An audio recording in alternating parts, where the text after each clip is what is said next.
Lang, tapos yung isa, walang lang. Oh, Liz, tingin ka naman.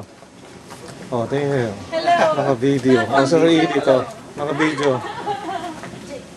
Nakatalikod naman kami. Hindi pala, mamaya ulit. Oh. Dapat nasa harapan nga, Jay. Ha? Dapat nasa harapan ka. Ano? Dapat nasa harapan nga. Oh, mamaya. Nakatalikod eh. Nakatalikod eh. Ito na rin kinukuha ko eh.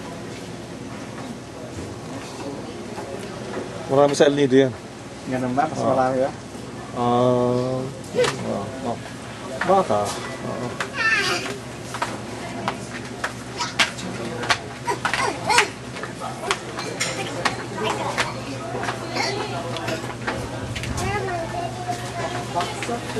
Ha?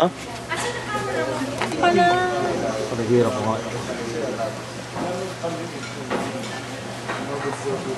Mr. Mayor. Ano doon?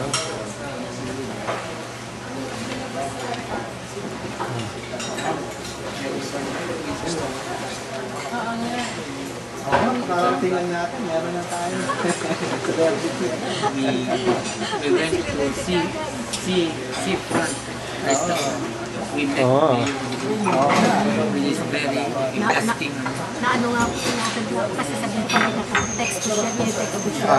Sabi ko, may doktor kung pakilala sa siya ng hospital. I-recommend kasi pumunta rin sa Palawan last December. Hindi ko na monitor. I-recommend niya ito kasi nagre-record sila ng mga nurses sa kanila.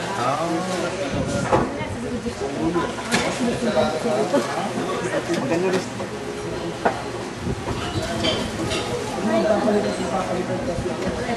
Alam ko nung nasa isip mo, huwag ka mo ganito. Pag-ipipya. Maraming plans for El Nido. Wala pa tayong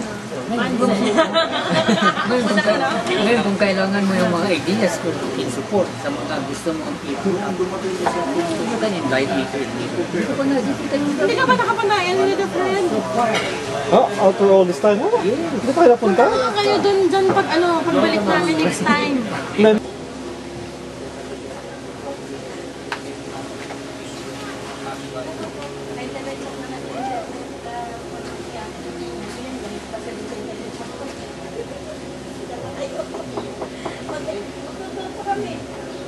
Tita Edith, meron ba kayong kilala ng mga Mendoza?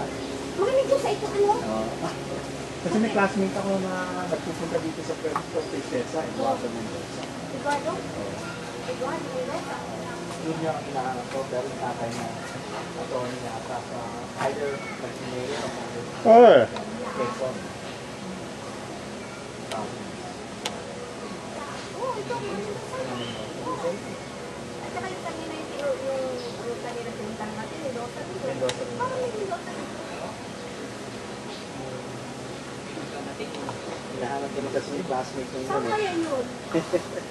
Pero parating nagpupunta ng Puerto Princesa, so yung tingin ko may mga kamag-anak.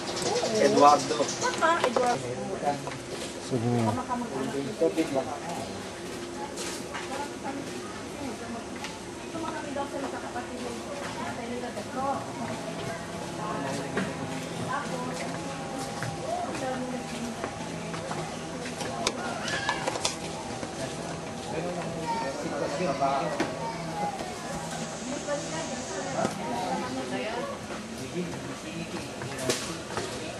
Mm-hmm.